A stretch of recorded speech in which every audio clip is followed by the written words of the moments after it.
Hey there, Talky friends. Emma here, and I'm super thrilled to bring you part 3 of our exploration into the fascinating world of binomial pairs.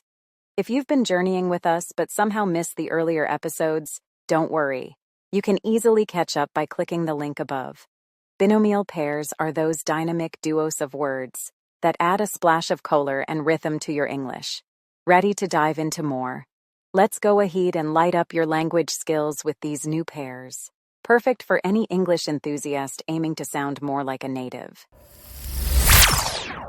Kicking things off with bread and butter.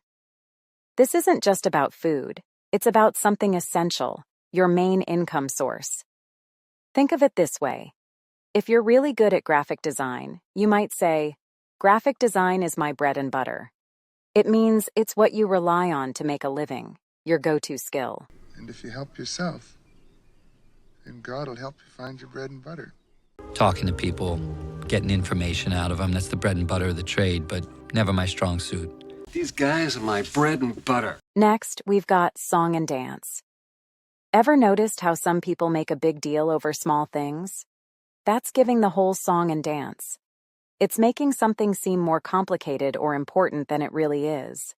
Like, if your friend always tells long stories about their day, you could tease them, saying, "Do I really need the whole song and dance just to hear about your trip to the grocery store?" Did you think your song and dance and your superstition would help you, Eli? If we don't tell Mum and Dad, there won't be a big song and dance about it.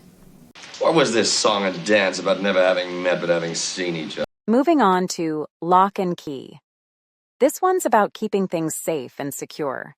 For instance, if you have a diary where you write all your secrets, you might keep it under lock and key.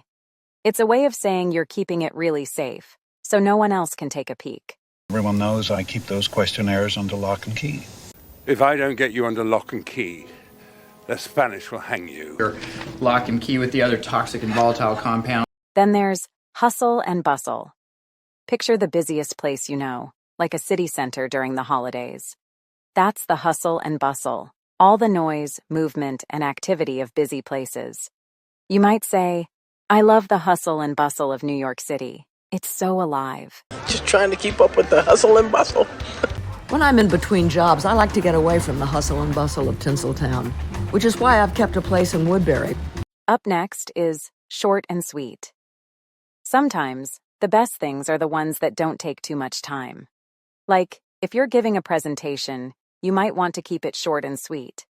It means getting to the point without dragging on, making sure everyone stays interested. I'm going to keep this short and sweet so you actually write those checks you've been promising. Okay, guys, let's keep it short and sweet today. Anybody got anything new? So I will make this short and sweet. Mix and match is all about combining different things in a way that works. It's like when you're trying on clothes and you decide to pair a fancy top with casual jeans. You're mix and matching, putting together different styles to create a cool look. Girl, it takes a lot of time to mix and match. They mix and match our memories as they see fit, trying to divine what makes us unique. You're just gonna have to mix and match. Cut and dry refers to something straightforward, with no room for confusion. If the rules of a game are really simple, you could say, "The rules are pretty cut and dry, so everyone should be able to understand them quickly." It's that simple, Denny. It's cut and dry. Yeah, that sounds pretty, cut and dry. Vince, if it's so cut and dried, you don't need me, right? Rough and tumble is used to describe situations or activities that are wild, physical, and maybe a bit messy. Think of kids playing outside, climbing trees, and getting dirty. That's the rough and tumble kind of play. It's all about having fun, even if you get a few scrapes. I missed my noisy merry brothers and sisters and the rough and tumble of my own home. Well, I told you it was gonna be rough and tumble.